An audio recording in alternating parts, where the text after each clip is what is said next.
Жаңа жылдық идея дастарханыңыздың сәнін дәмін кіргізетін осындай керемет рулет міндетті түрде жасап көріңіздер. Дәл осы рецептпен жасасаңыздар сіздерде бір жасағаннан шығады және сочный болып шығады. Оған дейін мен каналыма тіркеліп лайк басып комментарий қалдыруды ұмытпаңыздар. Достар, бізге қажетті 4 жұмыртқа, ағын бөлек сарысын бөлек етіп бөліп аламыз. Ағына кішкене тұз салып жақсылап араластырамыз. Достар, сосын ыдыстарыңыз құрғақ болсын, су болса мынандай әппақ етіп көпірмей қалады. Общий керек қанттан тең жартысын осы ағына салып араластырамыз. Жартысын қазір сарысына қосып араластыратын боламыз. Крем сияқты осындай воздушный болады. Ыдысты төңкеріп қарап көріңіздер, ақпауы қажет, қою болу қажет. Сосын сарысын алып, оған ванилинімізді салып, тағы миксерлейміз. Жұмыртқа өзінің түсін өзгертеді. Сосын барып қантымызды салып, тағы жақсылап миксерлейміз. Үйдің температурасында 4 ас қасық су құямыз. Міндетті түрде үйдің температурасында болсын, суық құюға болмайды, немесе қатты ыстық құйып жібермеңіздер. Дайын болған смесімізді қазір араластырамыз. Жақсылап араластырып алыңыздар, бір келкі болғанша. Енді ұнымызды саламыз. Описанияға мен қанша мөлшерде қант, қанша мөлшерде ұн кететін барлығын толық тағы жазып кетем. Описанияға қарап, өздеріңіз грамдарын шығарып алыңыздар, достар. Міне осындай воздушный керемет смес шықты. Енді бұны мен 2 ыдысқа бөлемін. Менде біреуіне жасыл краситель, біреуіне қызыл краситель қосам. Ал достар, егер сіздер ондай краситель қоспасаңыздар, немесе краситель үйде жоқ болған жағдайда, ештеңе қоспай-ақ дәл осылай пісіріп рулет жасасаңыздар да өте әдемі рулет шығатын болады. Егер шоколадный жасап жегілеріңіз келсе, онда 2 қасық какао қоссаңыздар болады. Ол кезде уже ұнның мөлшерін кішкене азайтасыздар. Енді бір шетке қоя тұрамыз. Оған дейін 180 градуста духовкамызды қыздырып қоямыз. Духовканың градусын өздеріңіздікіне қарай реттеңіздер. 180 градуста 10-15 минутта піседі.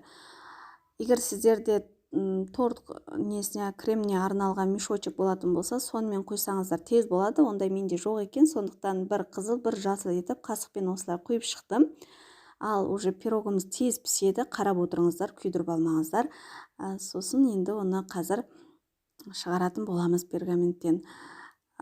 Достар, бұны шығарған кезде сүлгімізді суға батырып, қатты сығып, сол сүлгінің бетіне қоятын боламыз. Дымқыл сүлгінің бетіне қоятын боламыз.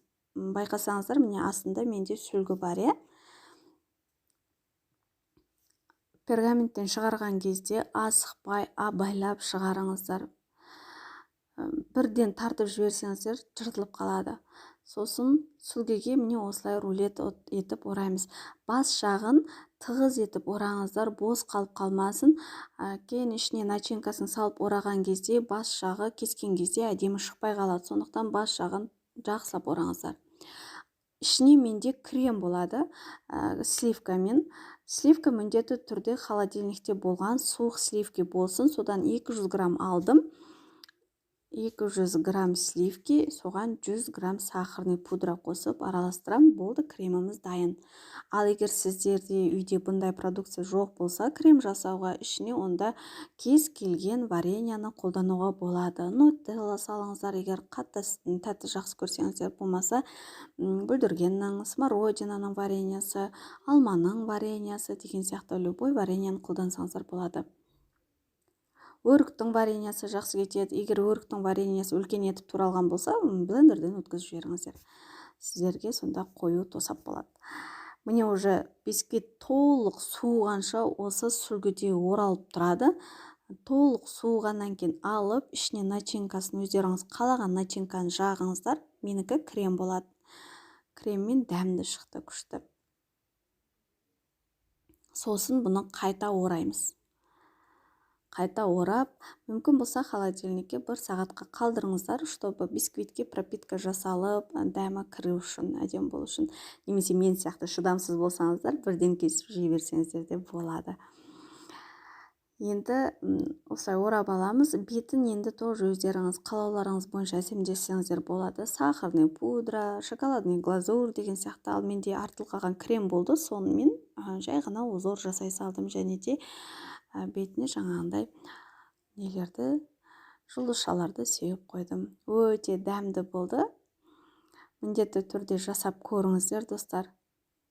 Шынымен де өте керемет, сочный шықты. Каналыма тіркеліп, лайк басып, комментария қолдап кетіңіздер. Сіздердің қолдауларыңыз өте қажет. Мен тек өзіме қатты ұнаған рецепттерді кез келген қыз келіншектің қолынан келетін рецепттерді салып жүрмін, оңай рецепттерді. Сондықтан бағалап кетсеңіздер қуанып қалатын боламын. Соңына дейін қарап, менімен бірге болған оқырмандарыма сіздерге көп рахмет. Күндеріңіз сәтті өтсін, сау болыңыздар.